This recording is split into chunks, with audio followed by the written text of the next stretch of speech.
them back in working standard. We see SDA moving forward with those Marines, taking out that natural expansion, doing some heavy damage. Hobot's in a little bit of crap right now as he's trying to defend.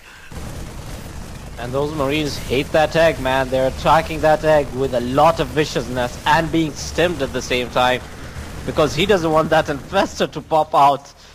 And he just lets go of the egg the last second. Is he gonna take it out? No, he's just gonna take out the infestor instead. Those banelings do a bit of damage, but not enough because those Marines are still there, still alive, still fighting. It was a nice fungal growth. Actually takes a fourth. Yeah, you know. Wow, we missed that. While he was doing all this, while he was, you know, the thing is the high level players we have here is they macro and they micro, man. So he was able to continue to build his army and expand at the same time. Now keep in mind there are these ninja expansions around the map for Hobot, but Hobot really needs to do some freaking damage because look at all these GD Marines running across the map now, man. He's actually 100 food behind, and that's never good at this stage. Oh, yeah. And those two expansions are not running. There's just one drone at one and two drones that are just hanging out at the other. Well, we might as well sit around and drink beer because there's nothing else that we can do here, man. That's what my thought process. I think we're going to see the GG right now. We very well should. I mean, it doesn't look like Hobot's going to be able to do anything. He throws out the GG and leaves the game after pausing it. Ooh, a little bit of a misclick possibly, but there it is. So SDA resumes. The GG was called. Empire Hobot throws that out there. Terran takes another victory over the Zerg. When are we going to get a Zerg victory here, folks? I want to see the Zerg take a win here. That's what I want, man. I mean, out of all these TVZs, I'm sick of seeing the Terran win every time. To say the least. But anyways, here we go. Props now is fighting Star Eagle. It's going to be a TVT, and Fire Silver, are you here? Because it's a mirror. Indeed I am. Fantastic, Fire. And did you just find this game? Well, we were supposed to get into Kalin's game, but apparently he's having some problems with opponents, so we will go into this one. Which will be Is everybody running away and going nuts when they hear they're fighting Kalin? They may be, man. They may be. That could be the problem with the opponent. But it looks like, yeah, it is a... You're right, Inspector. It is a Terran day. Wait, guys. Kalin has actually found his opponent, so if you want to drop out of this one, we can go into Kalin's game, which is not a mirror. Sounds good. Let's go ahead and do it. Aw, I was hoping for some TVT action. Dodging the mirrors. Boss mode. Boss mode. Let me know when you get into that game. We will join in on you.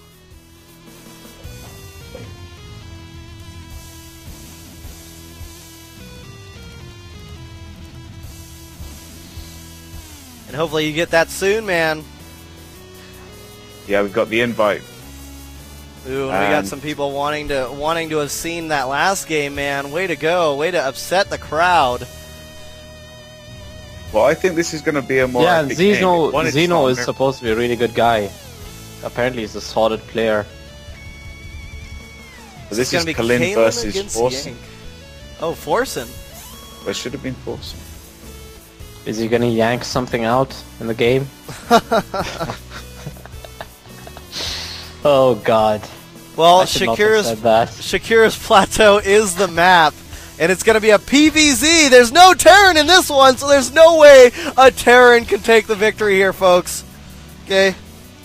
Man, you never know. Terrans can win in any situation. I'm pull out a win from a game they're not even in.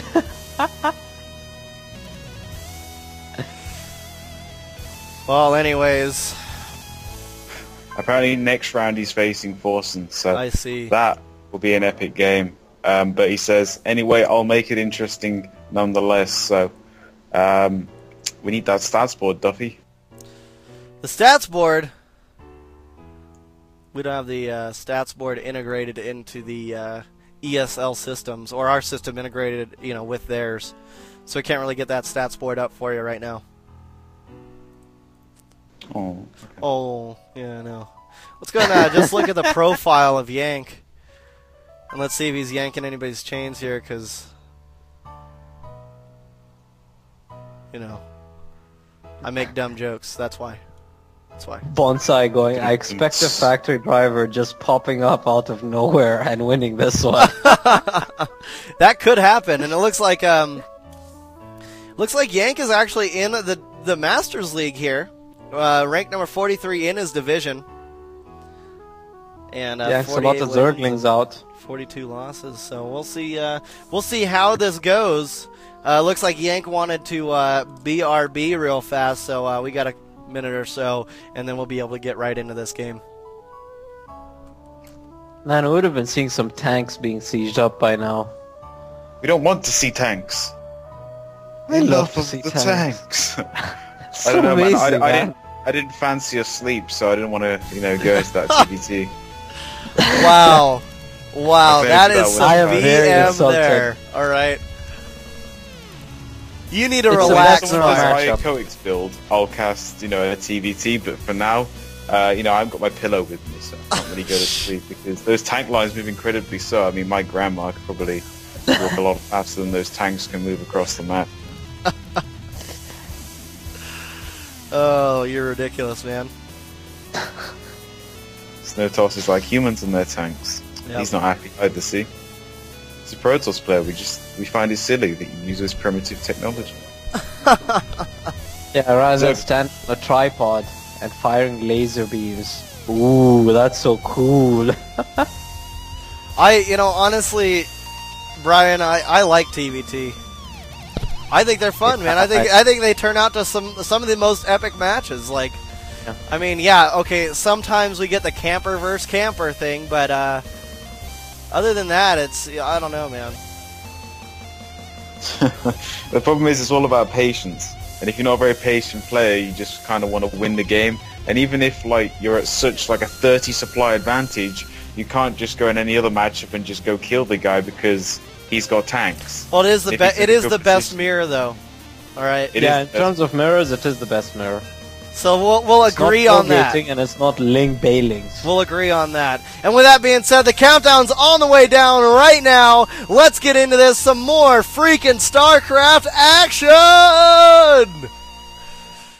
And with that being said, thanks guys for joining us. This is the GO4Sc2 Cup number 101. Unique Kalen fighting Yank. It's going to be a PVZ going down right now on Shakira's Plateau. These players are in cross positions from each other. And with them being in cross positions, we could be in for quite the game. Now we have Unique Kalen down here in the bottom right-hand corner of being the blue Protoss that he is. And we'll start getting that going. And over here on the top left-hand side of the map, we've got Yank spawning as the red Zerg, and I look forward to seeing what Yank is going to be able to do against Kalen. We've seen Kalen in quite a bit of tournaments. He's made it very far in a lot of the tournaments we've gone on, and let all these fools know that we are casting, as we are professional broadcast journalists.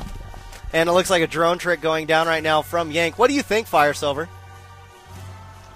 Definitely going to be a good game, especially on Shakira's Plateau, such kind of a macro-heavy map. Kalim with his first pylon down at the natural, so maybe we'll see some sort of fast expansion, possibly with a Forge, as it is very, very popular on this map. But Yank going out to scout now with his first drone. How can you scout with the first drone? His 9th drone. It seems like Kalin is going to be scouting around the base, checking for any sort of pull timings, but we'll find nothing. We see Yank's drone, looks like he is going to the cross position, and we'll find the Forge there.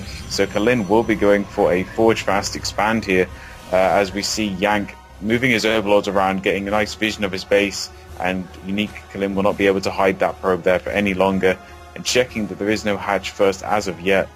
But he's going to be scratching his head a little bit, wondering what Yank is going to go for, but we'll find this spawning pool now behind the mineral line, and we'll see the opener. It seems like the Yank at this point did want to play it safe and actually see what Kalin was up to before going for either of his openers. And yeah, with that Forge, he will be able to lay down that early expansion and get that cannon out to. Whoops, didn't mean to ping there. Get that cannon out to better provide defense for Kalen's natural. Now, with them being in close or in cross positions here, Fire Silver, and Yank not going for that speedling research right away, we can tell that Yank is not going for any early type of aggression. Wouldn't you say? I mean, there's no hints to it as of yet, anyway. Yeah, it's definitely going to be interesting what he does decide to go for, because really as Zerg against a Forge Fast expand, you've got two options. You can go for the all-in, I'm going to break the door down and then completely destroy you, Roach all-in, or maybe even a Baneling all-in would probably work as well. Or you can go for the double expansion, because you know that Protoss is not going to be putting on aggression for at least a few minutes while he tries to get his bases up and running, and has to rely on cannons, which is the critical thing about the Forge Fast expand. So Yank has gone for an expansion, quite delayed at 21. We do see extractors going up now, so the speed will be slightly delayed to get out that early hatchery, but interesting to see if he is going to go for this double expansion, because Kalin has to check there isn't going to be some sort of Roach all-in to stay safe, and seeing this expansion will confirm that that is not going to be the case anytime soon. Yeah, you know, Yank is actually throwing down that Roach Warren now, and it has not been scouted or spotted from Kalen yet. He did move that probe up there, saw the natural expansion, is now moving that probe around into the next, you know, next one of the next plausible expansion areas. You know, but he will have to go up and do some more scouting. He's kind of limiting himself on you know what he was able to see, because he went with that scout so early, Fire Silver, that he wasn't able to actually see anything important that was really laid down. I mean, he saw the expansion, but he you know, if he would have given it an extra 5 seconds, he could have seen that Roach Warren.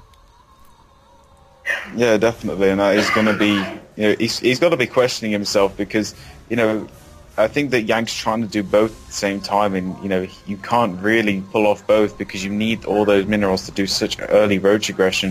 I think it's pretty much got past that point, as Kalin does have 2 cannons now down. He's actually saturating quite a lot of his natural at the moment, but the probe count is 32 for Kalin, and he actually has no units but probes as of now. And Yank is now on 30 drones, so he just spawned 10 drones, droning up very, very hard. And one drone is going to leave the base, and where is this going? Could it be taking third base, yes, dude? It's the Xel'Naga Tower third base, and I said the Xel'Naga Tower one because, you know, if you put one unit on that Xel'Naga Tower, you can see a big portion of the map, and guess what, Fire Silver? You're going to be able to see that creep, and you're going to be able to see that hatchery just from putting one unit on the Xel'Naga Tower. So that expansion's quite risky because it does give your position away quite well, and we are seeing another sentry on the way out, as well as Kalen getting out, or has out his first sentry. A couple more gateways on the way down. It looks like 4 gates here on the 2 bases. Yeah, so definitely in a good position. Also very, very early +1 here from Kalin, but still going with the sentries. So, you know, he's kind of wary of any sort of aggression that could come up his ramp, and he's going to have to use those. But Kalin, wow, still interested. He's going with these 4 gateways and a robotics facility, because, you know, a lot of the time we see Stargate openers once they've got the second base up, because of how much damage you can do to a double expanding Zerg player. Definitely, and you know, it's very hard. It's very hard to, when a bunch of Phoenix come in and pick up all your queens, and you've got no more anti-air. I mean, that really, really sucks. And we do have the lair tech finished up for Yank, and you know, he does have that Evo chamber down and is getting the +1 range attack upgrade, so he's going for quite an early upgrade as well. And he's getting the ventricle sacs, so that, or not the ventricle sacs, sorry, the carapace or whatever for the Overlord, so they will be able to move a lot faster. And that could lead into some sort of drop play if he chooses to do it right, because definitely dropping in the main while, you know, Kalin is kind of weak on gateway units at the moment is going to be quite, you know, able to cause quite a lot of damage to Kalin. But Kalin is A-moving that gateway, so he can actually get out of his base with these 3 stalkers and 2 sentries, but also a Stargate has been placed at the back, so we have a total of 5 gateways, 1 robotics with an observer just about to pop. But the robotics bay is down, so Colossus can come out very, very soon. But interesting to see what he's going to do.